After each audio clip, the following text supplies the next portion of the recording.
Hello guys, welcome to my blogs. আজকের ব্লগসটা আমি এখান থেকেই শুরু করছি। আজ 2রা জুন, আজ ঠাকুমার বাৎসরিক কাজ। এই মাসেই গত বছর 13ই জুন ঠাকুমা গত হয়েছিলেন, তাই তিথি অনুসারে কাজ করতে হয় বলে আজ 2রা জুন ওনার বাৎসরিক কাজ। তো সকাল সকাল ঘরের সমস্ত কাজ সেরে নিয়ে স্নান টান করে নিয়ে পুজো আচ্ছা করে নিয়েছি। আর ঠাকুমা যেহেতু আম খেতে ভালোবাসতো, তাই মিষ্টির সাথে একটা আমও দিয়েছি ঠাকুমাকে। এবার যাব রান্না করতে। যেহেতু আমার দেওর আর আমার বাবা যেখানে প্রোগ্রামটা হবে ওরা যেতে পারবে না, আমার দেওরের ফাইনাল এক্সাম আছে আর আমার বাবার জ্বর, ওরা যেতে পারবে না। তো দেখো রান্নাবান্না করে নিয়ে আমি রেডি হয়ে বেরিয়ে পড়েছি। এই আমার এক বৌদি, তার 2 ছেলে, বড় ছেলে গাড়ি চালাচ্ছে, ছোটো ছেলে পাশে বসে আছে। এই আমার দেওর আর আমার ছেলে। আমার দেওর চলে আসবে আধা ঘন্টা, ওখানে একটু বসে চলে আসবে, যেহেতু ওর 12টা থেকে এক্সাম আছে, তাই ও একটুখানি বসে আবার চলে আসবে। তো ফাইনালি দেখো আমরা পৌঁছে গেছি যেখানে প্রোগ্রামটা হবে। এটা হচ্ছে বাঘা যতীন রাম ঠাকুরের আশ্রম। আসলে সবাই বলল যে ঠাকুরের স্থানে কাজ করাটা খুব ভালো, তাই ভাবলাম না এখানেই করি। আর ঠাকুমাও ভীষণ ঠাকুর ভক্ত ছিলেন। তো যথারীতি আমরা পৌঁছে গেছি। পৌঁছে গিয়ে যেই রুমে ঠাকুমার কাজ হচ্ছে সেই রুমেও চলে এসেছি, ফার্স্ট ফ্লোরে 4 নম্বর রুম। তো দেখো এখানে কত সুন্দর সাজিয়েছে, গুছিয়েছে সমস্ত কিছু, যা যা লাগে, বিছানাপত্র, বাসনপত্র, মানে যা যা লাগে সমস্ত কিছু ফল টল দিয়ে খুব সুন্দরভাবে ওরা সাজিয়ে গুছিয়ে রেখেছে। তো এবার সবাই পুজোতে বসবে। তো এই দেখো ঠাকুমার ফটো, আর এদিকে আমরাও বসে আছি। ঠাকুরমশাই এলে পুজোটা হবে, যা আমি, দিদি, আমার দেওরা, ননদরা সব এখানে বসে রয়েছে। তো এই বসে রয়েছি, বললাম এই যে ঠাকুরমশাই এলে তারপর পুজো হবে। তো এদিকে চাটা এসে গেছে, ভাবলাম একটু চাটাও খেয়ে নিই। তো এই দেখো এখন আমরা সবাই মিলে চাও খাচ্ছি। চাটা খেয়ে ভিতরে যাব। তো এই দেখো এখানে সবাই পুজোতে বসে গেছে। আমার হাজব্যান্ড, 2 কাকা শ্বশুর আর আমার শ্বশুরমশাই, ওরা পুজো করছে। আর এদিকে চলে এসেছেন আমার মাসি শাশুড়ি আর মামি শাশুড়ি।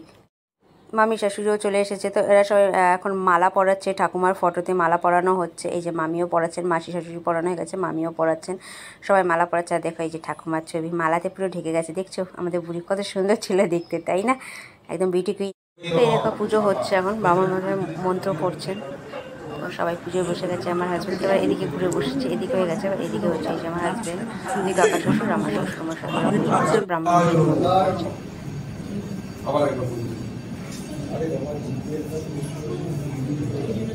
ঠিক আছে, আমি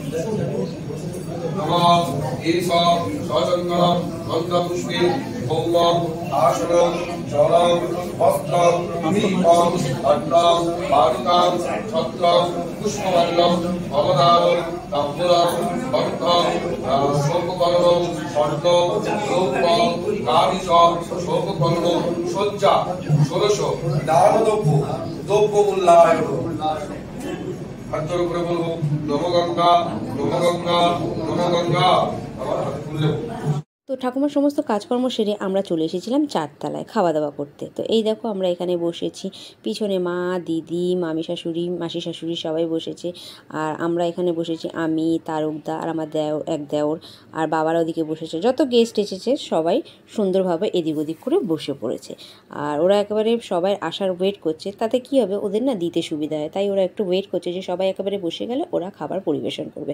তো যথারীতি সবাই বসে পড়েছে, খাবারও যথারীতি চলে এসছে। এই দেখো গরম গরম ভাত, সাথে শুক্তো আর লেবু আর নুন। তো খাওয়া স্টার্ট করে দিলাম। এই যে আমার দেওর, আর সত্যি খাবার দাবার না ভীষণ ভালো হয়েছে। যারা যারা এসেছে গেস্টরা সবাই খাবার প্রশংসা করে গেছে, সুন্দর খাবার হয়েছে, সত্যি খুব সুন্দর। তো শুক্তো দিয়ে খাওয়া হয়ে গেছে, এবার চলে এসেছে পাতে মুগের ডাল আর ঝুরি আলু ভাজা, ভীষণ টেস্টি। আর ওই দেখো আমার ননদ, দেখেছো খেয়েই চলেছে, যেখানেই খাবার সেখানেই আমার ননদ। এদিকে শরীর খারাপ কিন্তু খাওয়া বন্ধ হচ্ছে না ম্যাডামের, খেয়েই যাচ্ছে। চলো ননদও খাক, আমিও খাই।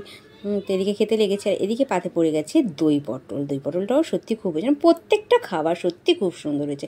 তারপর চলে এসেছে ধোকার ডালনা, চাটনি, পাঁপড়, ফ্রাইড রাইসও ছিল, বাট আমি খাবো না বলে নিইনি। তো সত্যি খাবার দাবার খুব সুন্দর।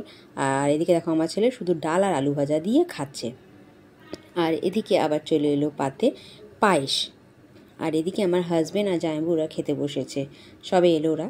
দেখো খাওয়া দাওয়া কমপ্লিট হয়ে গেছে, নিচেও চলে এসেছে। চলো আমার ননদের মেয়ে, আমার ছেলে।